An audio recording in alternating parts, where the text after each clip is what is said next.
Of course, the Big Ten baseball tournament getting ready to get started in Omaha, Nebraska. The Hawkeyes going to be in action tomorrow, taking on Rutgers, I believe. And joining us now on the Rush Radio Show from Iowa City is Coach Rick Heller. Good morning, Coach. How you doing? Hey, good morning. How are you guys doing? Good. When do you guys leave for Omaha? Are you going to get on a bus like right after this show? No, we're going to practice here this morning at 10 o'clock, and we'll do a little media opportunity before practice. And then once practice is over, we'll grab some lunch and head over. What does practice look like? 10 a.m. I mean, can you kind of walk us through what that looks like? It would be, we'll meet, talk a little bit before practice, go over everything, and then we'll do our stretch, and we'll do a bunting and a base running segment right after stretch.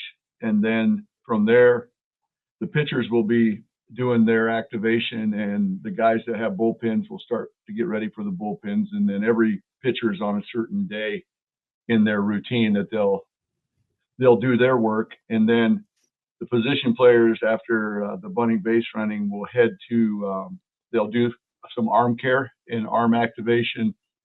We'll do our throwing program, and then they'll break into segments with their coach. So for individuals, so the catchers will be with Coach Cropley, the outfielders with Coach Bo. I'll be with the infielders, and then we'll go about a half hour of individual defensive work, and then the pitchers will come over, and we will do about a 20-minute segment of team defense where we'll review bunt coverages, first and third plays. We'll go through some picks at second with the pitchers today. And then when that's done, we will go into hitting, and the pitchers will finish up with some pitchers PFP practice when they have the whole field. Marty, our hitting coach, Marty Sutherland, will take the hitters through the scouting report for Rutgers today for the first 20 minutes or so, and our plan and what we're going to do. And then we'll have about a 5 or 6 station rotation with the hitters. And then we will be ready to roll. Did you notice, Ross, that he did not look at a paper? He had that memorized from his head. Travis, I don't want to geek out too much. You know I could kill this entire time. I don't want to do that, but I do have a couple of geeky things real quick. Is that okay? Yeah. All right. So, Coach, the bunting part of that, because I was so happy. My son the other day came home from his high school baseball practice, and I was kind of asking him to walk me through, and he said, yeah, Coach Wee makes us bunt. And I was like, oh, thank God. For a while, it seemed like bunting was leaving the game of baseball, especially at the Major League Baseball level. Running and bunting were two things that were no-nos, actually, in the sabermetrics era. Did that happen at the college game? Are you seeing a resurgence in that? Has bunting always been a priority like it is here offensively and defensively? It's been more prevalent in college baseball than pro baseball, really the whole time I've been coaching. But it's also kind of gone away in college compared to what it used to be. Now, did you guys watch any of the Oregon series or not? Watched all 3 games. Did you see how well they bunted? They put on a bunting clinic with guys who can also hit it out of the park.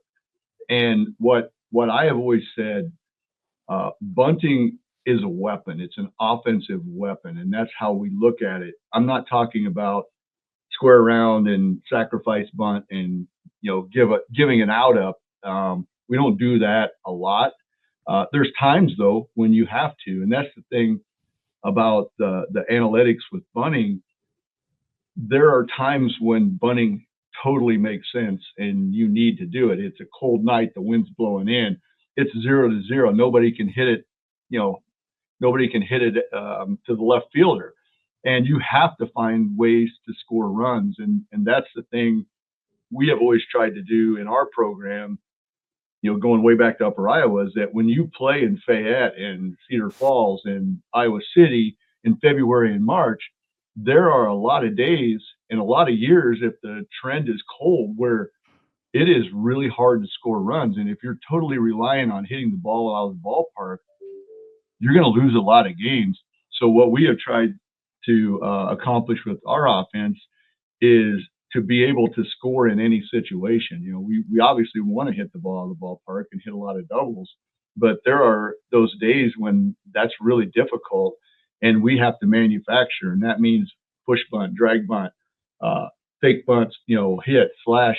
You know, we won games over the years with slash, hit, and run, you know, and you just have to find a way. And, you know, the teams that come in that are one-dimensional and we catch them on a weekend here where the wind's blowing 30 miles an hour in the wind chills in the 30s, those guys struggle because they have no other, they don't have anything else to turn to. Yeah. So I told our team yesterday, what Oregon did to us with the short game, with the bunt game, was really impressive. They executed at an elite level almost every time that they tried. That is what I would like our offense to look like. We are pretty good this year at bunting. We've won some games and we've put some pressure on people, but we've never had a weekend where our guys executed at the level that Oregon did this past weekend. So anyway, that's my talk on bunting. And love it. you know, if you need to get one run, it'll tell you that bunting is pretty good in this situation. But, you know, if you're just looking at it big picture and you're wanting the big inning, then obviously there's times when the bunt analytically is not the answer. But that's the thing about analytics. I mean, they're fantastic, but the human side of it and the hunch and the feel of what is right at this time. You're facing a Friday night starter and you're not doing anything, but you know he's a bad fielder. That's maybe how you get the rally going to win the game. Coach, you're coming off the Oregon series, and coaching always amazed me. I've interviewed thousands of coaches over my career, and there's always certain situations where, yeah, you got to do the X's and O's, but great coaches are also psychologists. Do you find yourself coming off this series to playing psychologist with the team and get them refocused for the Big Ten tournament? Well, I felt like I was playing psychologist the last 3 weeks and apparently didn't do a great job with it. But so what I told him after Saturday was, you know, the disappointing thing to me with the Oregon series was not as much that we lost, but that we didn't play our best baseball. You know, we gave way too many free bases on the mound. And we didn't execute offensively as well as I thought we could. We didn't make an error all weekend, 3 straight games. We played really good defense the entire weekend. And but it'd be much. We may have played our best, and Oregon is so good and so talented, and they're playing great right now. And they had something to play for, which was kind of my nightmare, knowing if Washington would have got them one time, they had no shot to win the outright regular season. And I thought, man, the last thing you need is Oregon with the talent that they have coming in here with a purpose. You know, they already know they're going to probably host a regional. They're in the regional, so they've got all these good things that happen. But it's like, oh wow, we sweep these guys, and UCLA loses one game, we can win the regular season. And they were really dialed in. And we may not have beat them if we played our best, but it would have been a lot easier to live with. And basically just told our guys, you know, we needed a reset. I told them to get away, go fishing, do whatever, and let's come back Monday later in the afternoon and we'll regroup and get ready to start a new season, the postseason. And we're all 0 for 0 right now. And let's clean the slate and get back to having fun and playing the game the way we've played all year. In the free time, are you a baseball coach that would be anti-golf? Do you deter the guys from going on the golf course because of the swing I thing? said that too. I said, I know all of you don't pitch, but some of you can go golf, especially the pitchers. I mean, okay. Oh, okay. I see. I like that. All right. But Coach, man, it was a rough one. I'm not going to lie. It wasn't so much the like I said, the Oregon there's no shame in losing to them, as talented as they are. And the support and the money and the NIL money and all of the stuff that goes into it. It's just a different world, you know, and it's not always a fair fight. But I go back to Washington, where we lost two games where we got walked off in the 9th inning, and we were 5 for 35 with runners in scoring position. And you get one of those games, and you're not having to worry about the Oregon weekend. But that didn't happen, and so here we are, you know. And then we get beat up, and a little bit we lose Ben Wilmus, and then Reese Buter is not able to go. And if you look back, the last 3 weeks, you can really lock it into one thing. And if you go over the previous 10 weeks, we had 3 starters that didn't miss a start, and all of them were going into the 6th or 7th inning.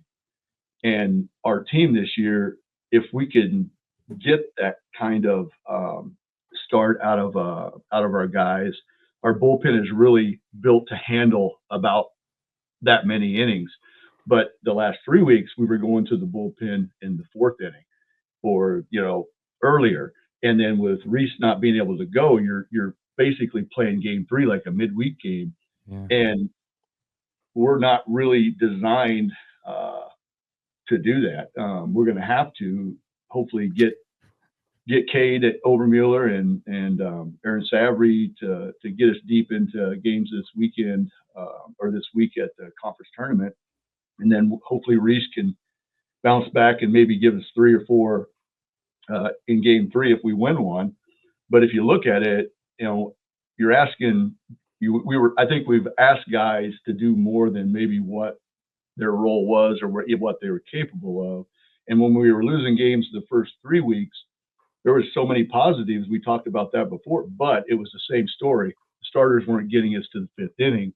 And this team this year, the 2025 Hawkeyes, once those guys turned it around and they were getting us to the 6th, 7th, and sometimes even more, the bullpen is great when we only have to handle a few innings each game. That makes any sense. Coach, how do you approach this week? We had ESPN's Kyle Peterson on last week. Big fan of yours. He's very complimentary, but he also was realistic. He goes, listen, I've been doing this a long time. I was going to have to at least beat Oregon once or twice and then do really well in the Big Ten tournament to make the NCAA tournament. Do you feel you have to win the tournament to get into the NCAA tournament at this point? Well, I would hope not, but it wouldn't surprise me if that's the case, just from what's happened to us in the past. I feel like that there's been 3 times here at Iowa that you could legitimately say we kind of got screwed. I mean, we just did. And for whatever reason, the RPI just didn't work our way this year with the schedule that we played. I thought we played a good schedule and better than, you know, pretty much the entire SEC early season. But it just didn't work out where the numbers went our way. We lost a few midweek games that were to low RPI teams. And when you don't have a lot of good RPI teams to play midweek, or any really this year in our case, and you lose one of them or 2 of them, man, it really hurts you. It drops you so many points. It just doesn't seem like it equals out with the good wins, you know. And anyway, so we're going into it, do our best to try to make a good run and see what happens. I would like to think that, you know, winning 10, 11 series in a row and sweeping Indiana and sweeping Michigan and, you know, the other sweeps that we had. And if we could get out of our pod and beat, say, a UCLA or beat an Oregon in the tournament, and even if we didn't win it and maybe made it to the championship game, I would like to think that the 4th-ranked RPI league in the country is worthy of their top 5 or 6 teams getting in to the tournament. And that's kind of the argument that we're putting out there. And Coach Wazakowski from Oregon was adamant. He's like, this is crazy that they're saying this stuff about our league. I mean, it's not even close between 4th and 5th. And he goes, mathematically, if you break it down, the percentages of teams from the 4th place team in the RPI in the country should have, at least 5 teams get into it, if not 6 teams this year. And he was lobbying hard for it. And I said, well, I mean, I've been through it a lot, and I just don't know what this committee is going to do, because it's really up to the committee and who is running the committee. And we have, it's only the second year of this group, this new group, and we have a Big Ten AD on the committee this year. We went about 4 years without any representation on that committee, and an SEC guy as the chair. And that's when we were all getting really hammered and teams weren't getting in. We had a Rutgers team one year that won 44 games, and it was just insane they didn't get in. And that same year, I thought our resume is good. We won high 30s, and we actually beat Rutgers twice that year at Rutgers, and neither one of us got in. And the body of work and the resume was, in my opinion, no-brainer, but neither one of us did. Now we have a new committee, and how they view the RPI is a big part of how the northern teams are treated, and sometimes the West Coast teams too, because I felt like that during that period of time when the SEC guy was running it, he went straight RPI. Well, if you look at the West Coast, they're landlocked in a lot of places as well with who they have to play. And so the Santa Barbaras, the Irvines, those guys weren't getting in. And there were a couple of years where I thought maybe both of those teams could have won the national championship and didn't even get into the tournament. And so they get hammered with the RPI if the committee uses it as a hard line. And I don't think this committee will. I think they're going to look at it more as, yeah, it's important, but it's a reference point, it's a guide, and we have to look at the reality of some of these teams and where they're at, and take that into consideration when they make the choice. I'm hopeful, and having Indiana's athletic director on the committee should help us. Mm-hmm. So you got Pool C, you get Rutgers and Indiana. I was thinking, because you took 2 of 3 from Rutgers, you swept Indiana. As far as pool play goes, could this have really shaped up? You keep Nebraska, which is playing virtually at home, out of your pool. USC's out of it. So, I mean, at the end of the day, was this like the ideal pool for you? Well, I mean, we matched up well during the season. Rutgers is playing a lot better. Steve did a great job. I mean, they were kind of dead in the water early in the Big Ten season, then flipped the script and have played great the second half. Indiana is very, very talented and has a lot of arm talent, and one of the best hitters in the country, and a couple of the best hitters in the country. So they're not going to be easy games. The interesting thing to me is, how do you play it? Because in pool play, we're not really used to this. And when I was at UNI, I think there was 2 years in the Missouri Valley we tried pool play. And as you guys watch the games, it's going to be really interesting, because there are games that don't mean anything in pool play, because the highest seed, if there's a tie, moves on. So, for example, if Rutgers beats Indiana, then we have to go all in game 1 to try to beat Rutgers, and then the Indiana game means nothing. We could lose that game, and we can pitch off. We can play it however. And it doesn't matter.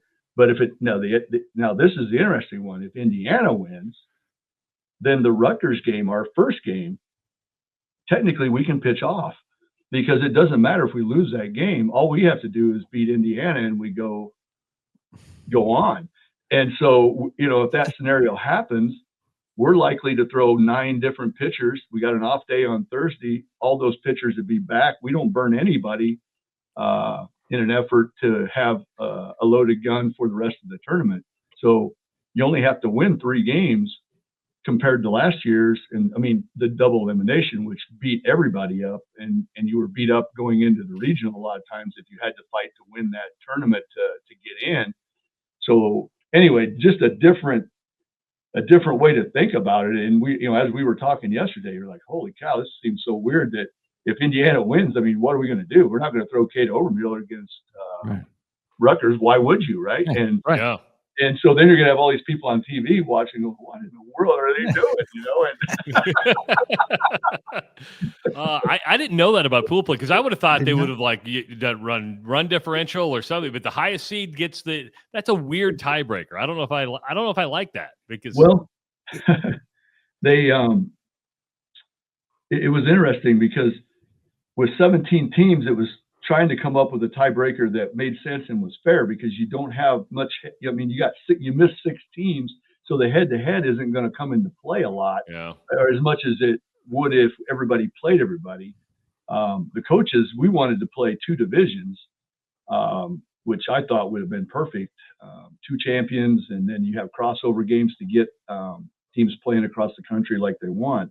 But they didn't go with that. They went with 1 17-team champion, which is insane to me, but especially because you can't play everybody. And so they used RPI for the seeding, okay?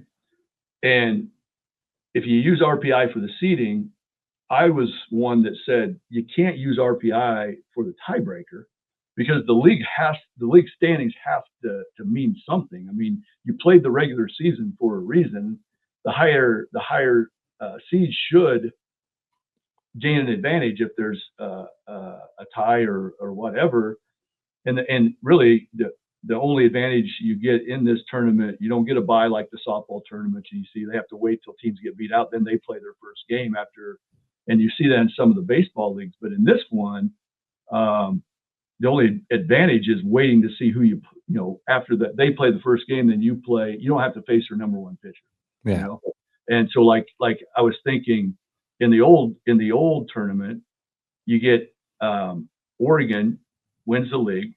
They're the highest seed because of the RPI, and they would have faced the pitcher of the year probably in Michigan State's left-hander as the 12th seed. That's the thing you can run into in the old double limb, is like, just because you're facing the 12th seed, they might have the best pitcher in the league. The dude. They do, but he's going to miss him because those 2 are going to play unless he pitches off and decides to roll the dice if they can win with somebody else, and then have the left-hander, because the left-hander shut Oregon out 2-0 when Michigan State played them. All right, so we don't have enough time to even do this. This is why we've got to have you back on. We're going to have you, and this would be more of a summer conversation for us anywhere, or maybe even for you, fall, where you've broke down a couple problems here. I mean, the RPI, first of all, you get hurt in a couple ways. Your non-conference, as you talked about, you think it's a good non-conference, and then the RPI looks at it and actually knocks you for it. Even your conference schedule, you don't get a chance to play some of those heavy hitters to make up for that on a consistent basis. So you lose a couple of one-run games, and your RPI ends up in the 70s when you're the third-ranked team in the 4th best conference in college baseball. The pool play thing is obviously an issue, because baseball's a different beast, though, Coach. You mentioned that a lot of you would like to have the kind of 2-conference system within the Big Ten, but what other fixes do you think, or how should the postseason look? When you first started talking about it, I thought this should look a lot more like college basketball. There should be a conference tournament that's very clear. Every team gets a shot.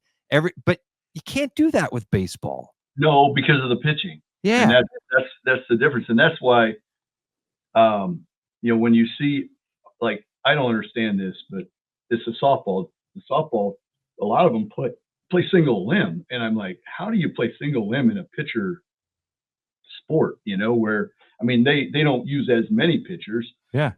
So maybe that's the rationale. That's it. That one pitcher can throw multiple games in a day. Yeah, and for us, it's the pitcher that you draw, luck of the draw with who you're going to face, and so for Oregon to get knocked out, say in the old system, by the left-hander from Michigan State, who's probably going to be pitcher of the year, doesn't make any sense either. That then they can have a chance to fight back. And in baseball, it's an everyday game. I mean, you play all the time. You play 3-game series all season long. Sometimes I wonder, with a conference this big, and if we had more respect nationally, with the committees to get teams into the tournament. Sometimes I wonder if we even need a tournament. I mean, I think maybe another week of regular season with that big of a conference, if we're going to have to play a 17-team conference, I like that. Why don't you just play another? And now the Pac did that for a while, and they were the last one to switch over and start a league tournament, and they only did that like 4 or 5 years ago. I mean, it's a great thing for the kids. The tournament's awesome. It's a great experience for everyone. You get a chance to play in the World Series part, and from that side of it. But to me, like, to win this tournament isn't even close to what it is to win the regular season. I mean, if you win the regular season, I mean, that's a big, big deal when it's a tough with 17 teams and one champion, and it is rough with the travel, and so that's for me, one of the reasons why 38 years you grind it out for 12 years at Iowa to have a chance to win a regular season championship. And then when you don't come through, you want to jump off the bridge, but I mean, because you don't get that many opportunities. You look back, the last time we had a slim chance. I think it was my, I don't know, second, third, fourth year, somewhere in there. We were going to Rutgers, and the scheduler put us at Rutgers on the short week, last week of the season, Thursday, Friday, Saturday, during finals. And we had to have some crazy things happen. I think we had to sweep, and Illinois had to get swept. Well, Illinois had the year of all years, like the 500-year flood. They won 52 games that year.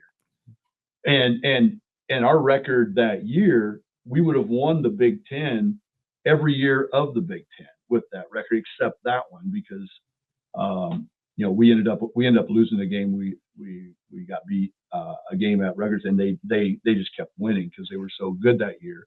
But that's the last chance that we really have had since I've been here at Iowa, because everything has to go right. We stayed healthy this year. Everything, the pitchers, like I said, got us into the 6th and 7th every weekend, and for 10 straight weeks. And then, it didn't at the end, and that's what ended up biting us. But anyway, I mean, it's just a big deal. I guess I hope people understand what a big deal it is to win the outright regular season. The tournament, I mean, it's great. I mean, we've won the tournament. We've been in the championship game 3 times, and it's awesome to fight and get there. But to me, it's nothing compared to, finishing in the top 3 or 4 in the regular season. But people don't put that much weight on it, and that's where all the automatic bids are. Coach, we're so sorry. We are going to be out of time here in seconds here. Best of luck, and thank you so much. We got to have you back on to chat more.